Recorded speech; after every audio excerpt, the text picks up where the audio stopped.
Alam nyo guys, ang nagpapaganda sa araw ng mga magsosolar na kagaya ko ay syempre yung napakagandang panahon. Ang ganda ngayon ng sikat ng araw. So lahat ng energy ngayon ay galing sa solar. Free energy. Ayan, so libre yan guys na gagamitin natin. Libre na i-harvest natin. Yan nga lang yung mga materyales. Diyan talaga kukurot yan. Solar panel, wiring, inverter na napakamahal, battery na grabe. Kung tutusin, parang na-scam tayo kasi nga ang mahal ng mga gamit.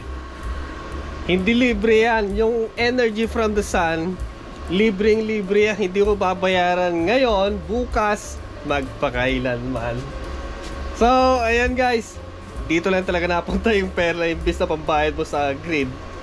So sa akin kasi, hindi naman siya talaga totally off grid. Kasi nga, kulang pa yung solar panel, kulang pa yung battery. Kung tutusin, hindi niya kayang i-sustain ang 24 hours.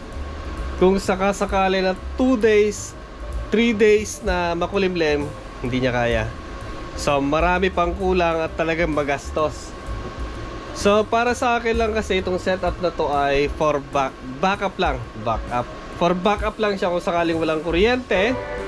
Ayan, meron. Kung sakaling makulimlim, walang araw, no choice tayo. Kasi pinagtatawanan tayo ng mga hindi naka-solar, naka-grid. So para daw tayo sira ulo na bakit naka-solar, nagcha-charge ka pa rin sa grid. So yun kasi ang downside ng mga solar setup pag makulimlim, maulan, gabi, madilim. So syempre, lalo kung hindi talaga tama or kulang yung battery for 24 hours, yun lang talaga. Kung tutusin lang talaga kasi, yung gagastusin mo dito for 24 months or 36 months, hindi mo gagastusin yung pambayad mo sa grid. Ayan, kung sakaling malaki naman for commercial, mas malaki na naman na setup.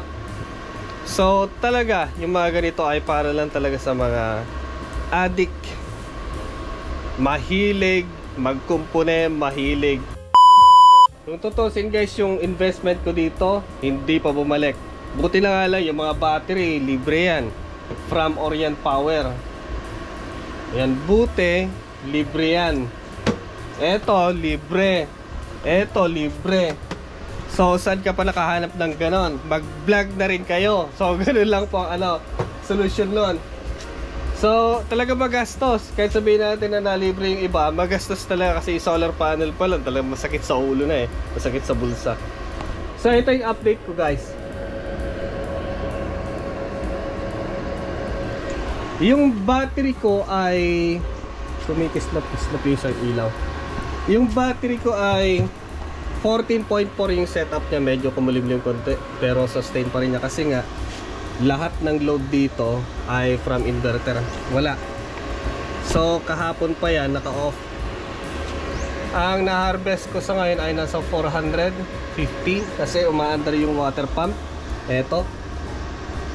Tapos dalawang electric fan, lahat ng ilaw sa studio, lahat ng ilaw sa bahay, lahat ng ilaw dito sa shop. Yan, yung shop namin talagang naging sabitan ng mga damit. Ganyan talaga pag hindi ako nagbablog dyan, sabitan ng damit. Drying area. So yan, umabot siya ng 14.0, 14.4. Naglalaro depende sa lakas ng araw. So yan guys, lahat ng kuryente sustain niya dito sa bahay. Ito yung electric fan. So ito, naka-charge sa 200 watts na Bluetti solar panel. So kung tapos yung nakarga nito, lilipat ko sa kabila. Siya pa yung ma-save na kuryente. Siya pa yung hindi mo i-charge sa grid. Ay panahon ng magandang araw ngayon, mas maganda yung ganyan. Okay. So ginagamit ko lang ang grid pag nag-welding ako. So hindi kasi kaya nito ang welding machine ko. Kaya mga 10 kilowatt siguro, 12 kilowatt, pwede. Kaya lang yung battery mo modular siya, marami. Nakastack. Okay naman, malakas naman yung araw. Nagkakarga kasi ako sa fish pan. Ayan o, ganyan po kalakas. Diba? So ganyan naman guys, pag maganda yung araw, solar yung gagamitin ko. Tsamba kung ano, malakas yung ulan, eh siya pa. Tumatalon yung mga isda dito eh. Pinipilit nila tumalon dito sa kabila. Kala nila yung source ng tubig bukal, kaya napeke na naman sila. So eto guys yung wire na galing dun sa bahay. Bale dito at hanggang dun sa bahay ay sinusupply ng hybrid. So eto, so sinubukan ko nun ng 12 volt. Hindi niya kaya kasi nga nagdadrop sa malit na wire sa pino. So mas maganda ay 220. So ito yung ano, SMPS 220 to 12 volt. Matagal na to guys, yung review ko pag galing sa Banggood. Ayan. So dito, ito yung water pump na 12 volt. Matagal na rin to. Naka-apat na palit na yung kapitbahay namin na yung 220 yung water pump niya. Kasi nga karamihan nasisira doon ay yung kanyang bearing. Eto, ang tagal na. Ang pinalitan ko lang dito yung kanyang carbon brush. Malamang carbon brush na naman ulit ang papalitan ko sa kasakali. O, diba? Kahit pa paano, ayos din yung hose. Hindi ko pa naayos yung kanyang piping. Ganyan talaga pag hindi tayo tubero, bulero lang tayo. Tingnan nyo guys yung ano kung ilang taon na to. Meron akong review ng water pump na 12 volt 180 watts. Meron ako yan guys na review. So dun hanggang ngayon ginagamit ko siya. Yan. So dito kung gagamit kayo ng solar na direct dito, hindi po pwede ang 100 watts kasi hindi niya kaya. Aandar siya pag walang load, walang tubig. Pero oras na hihigop siya ng tubig, titigil siya. Mas maganda po 250 or 200 watts. So mas maganda isagad ninyo 200 watts, 250 para hindi hirap. Kung sakaling hihigop siya at mahigpit yung tubig, 250 pinakamainan. Pero kung shallow lang siya, 200.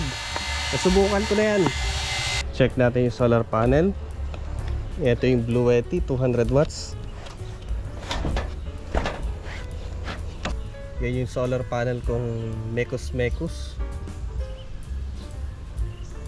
Bilis magdumi, kalilinis lang oh. Ito yung solar panel na 100 watts na maraming snail track. Tapos sira yung kanyang diode. So hindi ko pa napalitan kasi hindi pa ako nakapunta sa bayan. Pero ginagamit kong pinang-charge sa maliit na power station. Umaharvest pa siya. Okay pa naman kahit na sabihin natin may tama yung kanyang mga cell. Sunog niya. May mga content na zero bill daw. Wala kang babayaran sa grid pag nag-solar ka. Yes, totoo guys na wala kang babayaran sa kanila. Pero sa totoo lang, lahat na ibabayad mo sana sa grid ay dito napunta. Solar, inverter, battery, mga wiring, labor sa maintenance. Kasi guys, kahit sabihin natin na nai-set up mo siya, kailangan mong i-maintenance. Either magbabayad ka or ikaw mismo. Kahit sabihin natin na hindi ka magbayad ng tao, yung bibilihin mong mga materyales. Ayan, kagaya ng mga replacement sa battery kung sakali may nararamdaman ka ng pahina-hina sa mga LFP nya. May mga naglulus, nangingitim na, linis-linis, MC4. Sabi nila sa akin, bobo ka lang daw mag-install ng MC4. Oh, well, siguro totoo yon. Malamang, totoo. May mga MC4 kasi guys na hindi maganda yung kanyang connector sa loob. Ito yung ganito. Ewan kung parehas doon sa iba. Yung mga pans niya sa gilid na ganyan, tapos yung copper plated na sleeve niya sa loob, pag tinusok nung male, kasama na yung kanyang sleeve na itutulak papunta sa likod. Ngayon, next time na itutusok mo siya ulit, wala na, hindi na siya nakakonect, kundi naglulus. So ganyan lang talaga. Tapos kung may setup tayo talaga, kailangan natin mag-invest sa mga gamit, tester, mga crimping tools, mga cutter, wire, MC4 connector. Kaya lang talaga napaka may nilalagay pa yata ang RDC sa sa mga solar panel individual. Okay, so gusto ko lang ibalita sa inyo na ganda, ang sasaya natin ngayon, ang tatamis ng ngiti natin ngayon na maganda yung araw. Makakalibre na naman tayo. Yan, maganda yung araw. Pero pag makulimlim, kasabay ng panahon yung kulimlim ng ating muka, parang ganon. So maraming salamat at see you next time. Bye bye.